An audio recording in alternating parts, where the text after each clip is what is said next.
What's going on, guys? Kaiga here, back with another weekly events video. We have a new code for global, as well as a few things to watch out for coming up. Let's get into it.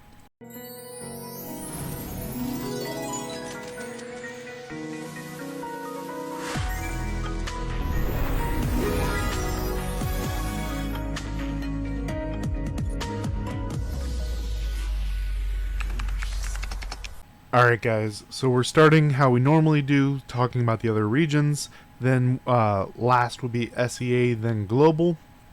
So over here on KR Korea, we have a golden coin event that goes for a shop. There's nothing really special to talk about.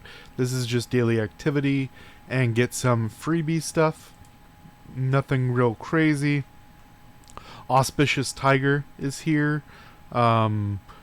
They have the title right here for the regular tickets, as well as the Chinese New Year frame, and then the Auspicious Tiger in the secondary page where you use the golden tickets. They also put Hibiscus in this one. This is the one that I don't suggest people do.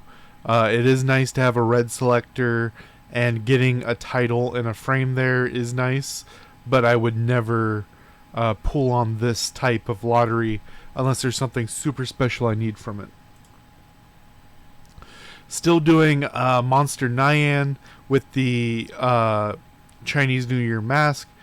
We had this on global last year, but we didn't have it this year unless they're putting it off. Today was Chinese New Year, I believe, so maybe they were putting it off, but then they would have set it up for this week. I don't know.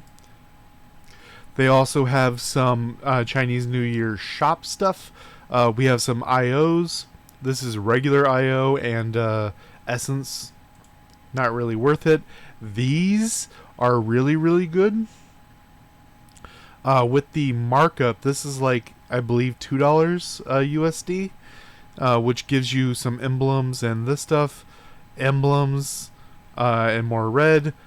Gold emblem selector and 10 for 25, I think, with the conversion. We also have the new battle pass. I don't know what else to call it. Moon pass. We go on over to JP Japan. They have the good one. This is the one that you do pull tickets on. As we see here, they integrated a bunch of pet stuff. So XP is pretty good. These are pretty good for extra regular tickets. And for specialty tickets, Godstones. 15 Godstones for one golden ticket. I know my spenders are going to be all over that, because Godstones are like the big thing to that people have issues with. Red book selectors are pretty good. I kind of always skip the Fox. I don't think it's that great.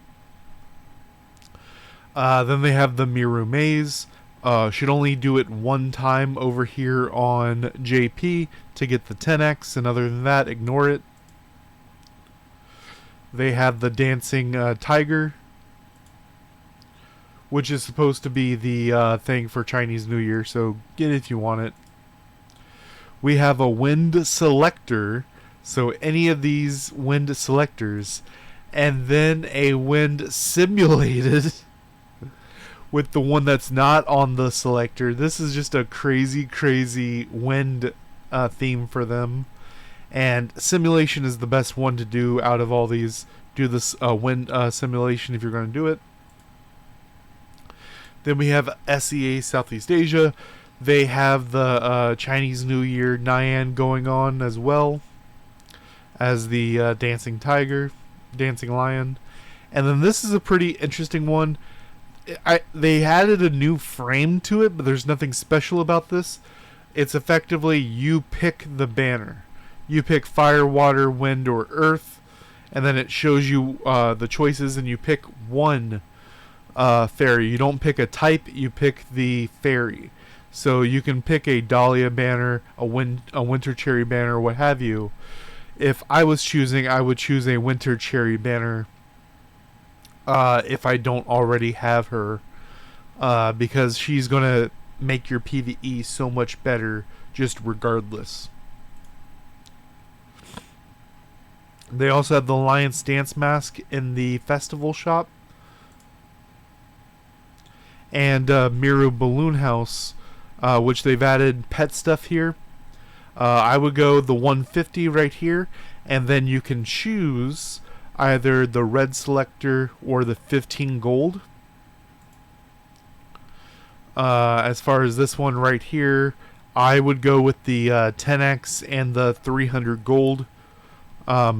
These, if you do Balloon House every time it's up, getting the pink one here for Urza could be really good, because every 3 times you get a Urza copy. Right here, people are generally going to pick 1 and 2 to get the specialty stuff, and then you have 4 choices. The 160 here is really good, so is this one, and then I would go with the 2 upgrades. This one, 1, 2, 3, 4. Actually, 1, 2, 3, 4, 5. And if you want these color stuff, you can ignore these 2. And now for global, we have the redeem code capital S lowercase nk 2025 year of the snake, which is why we have Snake Berry, because it's the year of the snake. Look at Monster Nyan in the back is pretty cool. This makes no sense. Like, why do we have this outfit? This outfit makes no sense. It's kind of funny looking, especially the back piece is pretty interesting on women. But get it if you're going to get it. We have the Kabbalah Tree Shake. You, on average, if you max it out, are going to get 2,000 to 4,000 extra Kabbalah for doing the whole thing for $2, which 3,000 Kabbalah is on average $50. You're making out pretty well. Which, as you see, $2 right there for it. Then this isn't new, but we've had it very recently. I wasn't able to talk about it last one because it happened in between. I would not go for this because it's just HP and attack. Don't really care. It could be okay for Gladiator, but this isn't going to matter in the long run. If you get every single one, then sure. But I would go for the ones that have privileges. Then we have an Earth Selector. Tulip being the best here for PvP and PvE. Daisy, and Daisy's really good in PvE, but you can convert her for free. Carnation is also pretty good in PvE, but she's next up on the chopping block. And then the only other thing here to talk about with our Everlasting Renewal is down here with the weapon wheel. We should have a weapon wheel on the 31st, which will be Friday. And then you see everything is ending on the 4th or the 5th. And then that is going to be Tuesday/Wednesday next week, which should be a new monthly event. Or they like to do it the second week of the month, but we've gone a long time without a new fairy or new battle pass, so they may do it the first week of February. But don't get bent out of shape if they don't. It's either going to be the first or second week of February. Let me know what you guys think down below. Till next time, guys.